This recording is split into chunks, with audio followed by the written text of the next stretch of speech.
اموت واعرف اللي اخترعت المحشي دي، طب انت كان ايه وضعك؟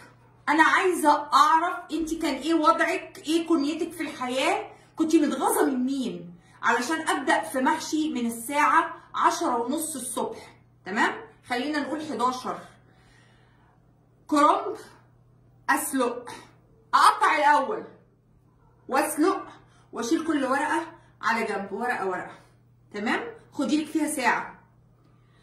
منقيه يا مفتريه اصعب انواع الخضار في التنظيف، شبت وكزبره، عرق عرق، عود عود، علشان خاطر اغسل وانزل من الطينه اللي بيبقى فيه وما يقرش كده واحنا بناكل.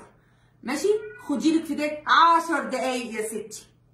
طب ما كنتي من البدايه قولي ايه؟ هاتوا كوسايه واحفروها وهاتوا شويه رز اغسلوهم وصفوهم وحطيه.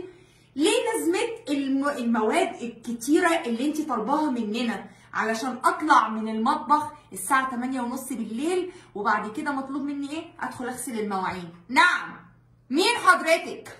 مين؟